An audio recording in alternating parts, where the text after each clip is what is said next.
And here we are back again. Back to the action, this time with a more classic matchup. We have Phil with the green sleeves on Hammer, Azorius Hammer. And on the left, Francesco with Gyarados the control. Yes. Rhinos. Let's see if the lists look weird while the players are resolving their mulligans. So this is Phil's deck list, more or less not too much out of the ordinary. I see two small pieces of spice. One of them is the Ginger Brute. That is sometimes being played, but you don't really see it in all of the lists. No, I think Ginger Brute is stock, right? It's so great to get it off Saga if you need a hasty beater. Yes. So I think almost every deck plays it. But the spice is the one copy of Mana Tide. As of course, the local second hammer aficionado. I think that the tendency has been to just go mono white these days and just play it lean and clean, with a lot of horizon lands to prevent flooding. So you of course don't have access to the spell pierces anymore. Phil playing one Surge of Salvation in the sideboard. I think the recent top hammer players in the world have been more on Surge of Salvation in the main deck, because it's so great against Scam. Like, it clears out the entire Fury, stops discard from happening. The disadvantage is that it doesn't give you indestructibility. So I think the mono white lists are, I believe, on 3 Surges main, 2 skills sideboard. Okay, so still going up to around 5. Blue does give you access in the sideboard as well to Lavinia, which I think matches up great against matches up well to. The mono white plays Dreaded Magistrate. Which does about the same thing, but has 3 toughness, so it doesn't die to Dead Fire Golem or Ice. Fire Ice. Yes, that's true. And Marcus is still alive. He'll be playing the next feature match against in the winner's mono bracket white against the mono white martyr deck. Well, the Azorius, Orzhov Martyr, yes. So that's going to be a matchup for the ages, probably because it's going to take ages. Because Marcus also doesn't have any way to. Yeah, we'll give you a heads block. up beforehand, so you can all go on a bathroom break, grab your dinner, because it's going to be late in the evening before this match finishes. So these two players are now in the losers bracket. So they lost their 1 life that they could afford to lose. So the loser now gets home with a cut of the spoils, and the winner gets to play on and go deeper into the bracket. Yes. So both players with maybe not the optimal 1-drops, Springleaf Drum on Phil's side, and a hard cast suspended Crashing Footfalls. Yeah, well, how many 1-drops does Crashing Footfalls have if your opponent doesn't play anything? Ketria Trial. Yeah, true. Ooh. Giver is a very good card, of course. It will bait out a Dead Gone or a Fire Ice. It has to be. It can't stay on the board and be allowed Steven, one tap. so that feels like a Fire Ice, right? Or a Dead Gone. Or a Dead Gone, yeah. It's interesting, well, right? Phil can still spell pierce this because he has the 1 mana. He has the 1 mana. Unfortunately, he can't Mana Tide if this is the card he has. Yeah. Plus, I talked with him before the tournament. I said, Mana Tide is. Why are you not playing after Spell Pierce? Spell Pierce over it. And he is adamant about Mana Tide being awesome. And I will. He's in the top 8 and I'm not. That's true. And I think it unlocks one play pattern that maybe is not very intuitive.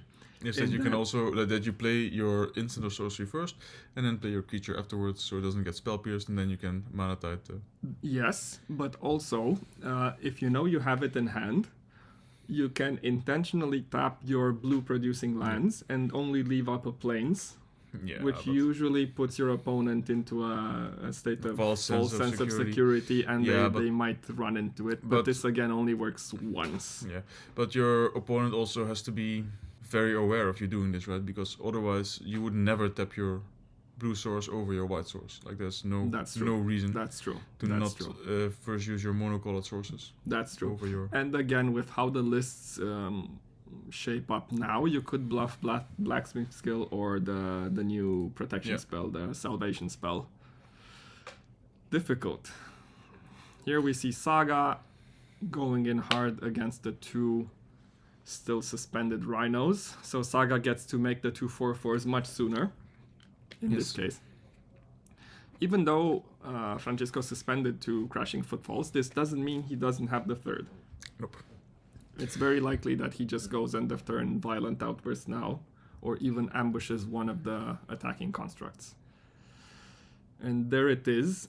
He does it in response to The activation. Yeah. all of the saga things going on. First of all, Shouldn't he have done it last turn then in response to him making the In first response to token? the Because first now token. he can. okay, he has 1 force. I don't know if this is worth it. Yeah, I would have done it in response to him making the first token. Yeah. So he's completely tapped out. You can just sneak in the violent outburst. Yes. Don't have to spend your force and still have your force up for possible hammer shenanigans. For hammers, yes.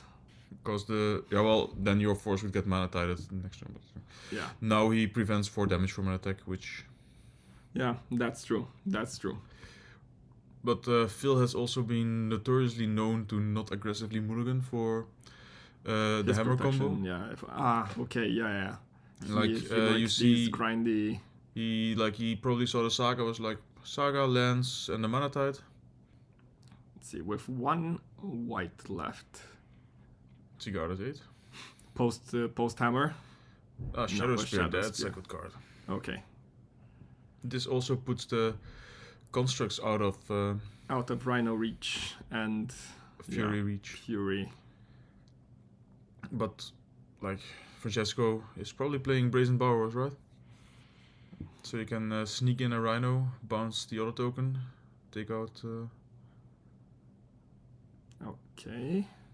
so now... This indicates a fire ice, or a Fury would have killed both. Yeah, but he only has 1 hand card after the pitch. That's true. That is true. That's true. So there's no reason for Phil to play around it. And that's... The 1 card he needed, the Paladin, this makes... well, attacks- you've played against Phil, right? The guy is the master of top decks. Yes. Why would you He mulligan for keeps the- hammers when you just... He keeps the most shaky... he keeps the most shaky hands, just top decks 3 hammers in a row. Oh yeah, the Force of Negation, of course, on the last hammer. Because 2 hammers wasn't enough. Is No, this enough with the trample from Shadow Spear? Hammer, Shadow Spear, it's more than enough. I think this matchup, like since Phil only plays the 1 Surge of Salvation, gets a tiny bit harder in the second game. Let's see just how much hate Francesco has available. This is the list. 4 Force Hey. of Vigor, an extra Fury, and 3 Blood Moons. That's it's a pretty stock list, it seems. Yes. Would you bring in the moons and the subtleties? Because the forces and the furies are a given, this for sure. The subtleties, like, do you want to 2-for-1 yourself that hard? Probably not. You would just have I would rather have like a Fire Eyes or a or a Dead classic Gone. brazen borrower to just Brazen to Borrower. just bounce it back. like the Force of Vigors are great, of course. The Blood Moons, as a trio, might be a bit like the Blood Moons are also way better against the Azurius variant than the Mono White variant. That's true. That's true. That I being would- said, it is a deck that plays a lot of basic planes, Springleaf But Drums. There's a Saga, True. Inkmoth Nexus, True. Horizon When Dance. it is good, it's great. That's true. So I would bring at least a few copies in. Like you can either go fully depending on your Force of Vigors to take care of the sagas. You also see, like, I don't know how experienced Phil is when playing against this deck. Does he know that they play Blood Moon in the sideboard? Because I also see Phil maybe siding out 1 Urza Saga with the anticipation of Blood Moon coming in. That's true. But what do you take out? What is bad in this deck? Because probably Force of Negations are at their weakest, but it does feel good to counter that turn 1 Cigar does 8. It gives you so much breathing Yeah, I room think in the matchup. forces are, Basically the same, only better, right? The Force of Vigors, yeah, right? So because it's a clean 2-for-2 instead of a... yeah, so that's for probably a 4-4-4 swap for the sideboarded games, right? Yeah, I don't think the mystical disputes are that great. You do want to counter Lavinia, but you have so many answers to Lavinia. Like, that's the thing, right? Yeah, it's not open deck list. What else could Francesco be expecting? Maybe the fairies, but those are definitely not played in Hammer anymore. Yeah, probably not. So probably the counters have to go out. Let's see Let's see, what does Phil what have? Phil has. He has not one, not two, but three Lavinia. copies of Lavinia. Yeah, I would definitely leave in all the Dead Gods and Fire Ices anyway against Yeah. Hammer. But those are overworked for sure. Yeah. Does Surge of Salvation work? Yes, because it's against Force of Vigor. Yeah, it gives does. everything it gives hexproof. everything hexproof. So it's a clean 1 for 2 in your favor. You might also realize that Francesco is on the Murktide plan and bring in your Relic of Progenitus. It's not a bad card. It seems a bit low impact, although you can get it from Saga. And the one Hallowed Moonlight, which would of prevent course you're the bringing tokens, it in. you have to bring it in for sure. Let's see what the players decide. Like that's the thing, right? Like on the second game as Hammer, you're playing a much slower plan with all your sideboard cards brought in. Right. So if I was Francesco, I would definitely bring in the Blood Moons to counter the slower plan, because that's where Hammer then starts to that's the grindy part for Hammer, right? As the Hammer expert, what do you usually board out? The Ornithopters? You just board out the possibility of the turn 2 combo? Depends. Boarding out a few of the 0 drops. I don't think Mana Tide is that great. I wouldn't have played it in the first place. And the same thing goes, if I'm boarding out a lot of the 0 mana drops, I am also boarding out I don't know how many drums or mantles Phil is playing exactly. You just keep one for emergencies from the Saga. Those are great things to board out. Stoneforge is also very medium. So there's an argument, So there's an argument to board out a possible Stoneforge Mystic. Yeah. Phil went for the Hammer. What does this mean? Well, is he representing... He might have the combo. He might have Caldra in hand already. Or he's just not expecting Stoneforge to live. Which is also turn cycle. Let's see if we see... the thing is also he has a Saga in play, right? Yes. So he probably wants to develop the Saga plan. That's a forest. That's a forest. And given that Phil's second land is a Saga, a Blood Moon would set him so far back now. Yes. The one way I can see this panning out, if the Blood Moon comes down, and that favors Phil, if he somehow naturally drew the Caldra complete and has a land in hand. As we say with Phil, he can keep any hand, right? He sees the lines different than other people. So the biggest Conley Woods. The biggest blowout would of course be Blood Moon into Evoked Fury. Okay, and Francesco declines and he casts Ice in upkeep on the Saga. So this means Phil doesn't get to make a token. The Saga does go up to 2 counters for sure. Yes. This means Phil doesn't get to make a token. But he does get the Stoneforge Mystic activation. I think you just assume Phil didn't naturally draw the Caldra complete or the 1 damage. Risky, right? But I think I can see it, because just shooting the Stoneforge Mystic after it already fetched a hammer... Yeah, it also feels so bad, right? Feels very bad. And tapping the Saga and preventing one potentially very large construct from coming in is actually smart. Phil is also playing an Analyst, which is, in my opinion, a very good card in these more in this matchup. Grindy matchup. Yeah. Because, if you want to get rid of it, you do have to point a Force of Vigor at it. But I don't get the Mountain. Has to be back to basics. No, I would love this card to be printed in Modern. You and no one else. See how greedy these mana bases are. Imagine spending all that money to buy Triomes and Shocklands and then printing back to basics as a rare. I don't see anything wrong with this. It would definitely be interesting. Maybe it would put Blue-White Miracles on the map in Modern. No, I think that mana bases are super greedy in Modern. And in my opinion, something like Opposition Agent or Back to Basics would be a welcome addition, in my opinion. Just to keep games fair. This and you man can see loves, this is right fun in Modern. Look at it. It's Rhinos. It plays 3 colors. Lots of double mana symbols, and it still plays 3 Blood Moons in the sideboard. You can't tell me that mana bases are too good. Okay, Francisco goes for another Fire Ice. This time also going Ice on the Saga. But Phil had already made a third land drop, so he does get to make the construct in response. So this one doesn't generate as much value. What is Francisco drawing for? What is he digging so hard for? Wasn't it Force just Vigor, better right? to just kill the token? Like when Phil makes a token, just hold up the Fire Ice, wait That's for him true. to make a token, then And just ping before it. I think he needs cards. He must be digging for something, right? Yeah. With 2 Yeah, consecutive I also ices. don't get him searching for the basic mountain. the basic it mountain. doesn't make any sense to me. Like if you play a Blood Moon, it gets turned into Maybe he just mountain wants to anyway. make another play now, and he Yeah, didn't he want has to the take second the Fire damage, Ice. Yeah. Or Brazen Borrower? No. There it is. Yes. Okay, so he had it covered. Yeah, okay, then we can get it that he wants to keep his life total Yes. up. Oh, he has the on-adventure token. The man, the legend, actually playing with the People Koroi who tokens. We Are prepared, yes. Yeah, in the last game we saw the Draven Inspector getting a handwritten clue. It's absolutely disgusting, right? Now we at least have Francesco being the real MVP. And now we see a few more cards. We see that Francesco kept at least 2 mystical disputes in his deck. And the Murkies. And the Marquise, yes. Phil gets to take Yeah, a look. I He's spoke with informed Francesco as well. In my opinion, like he plays, I think 3 Brazen Borrowers, 2 Murktides, and 4 Disputes.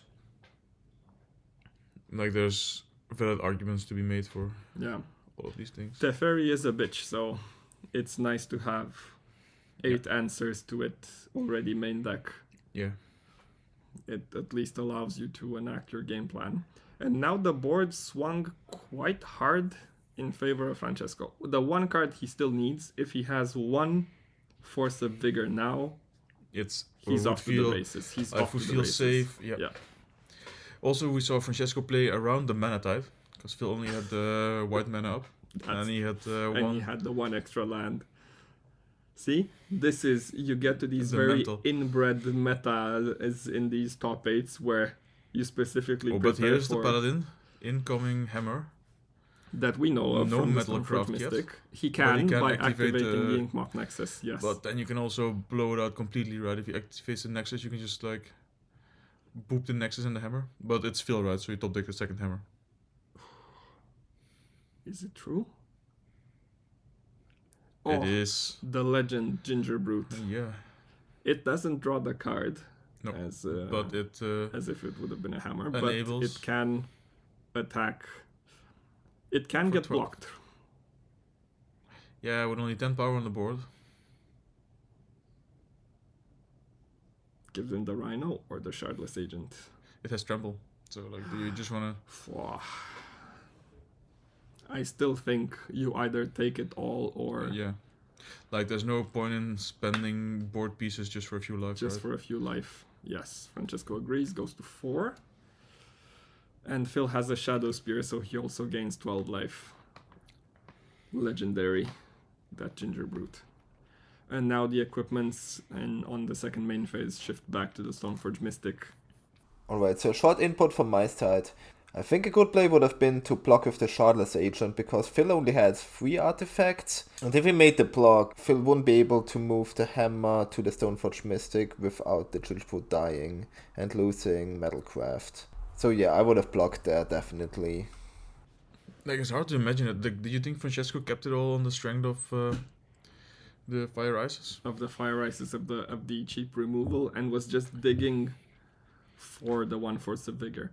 A Force of Vigor would still Yeah. do would be it, a massive right? blow, right? Like, you would still swing, do it, just yes. slams the figure. And even though the hammer decks are very aggressive, they don't really have a lot of reach. Surprisingly, the one reach spell was the Ginger Brute that is already on the board, and that could get handled. How do you like Francesco's choice of basic lands?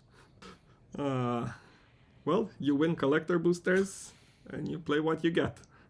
Yeah, what is it? Onslaught Collector Boosters? Or Yes. Odyssey? Odyssey, this is the Oh my god. Invasion so might for also sure, this one is the Phyrexian mountain.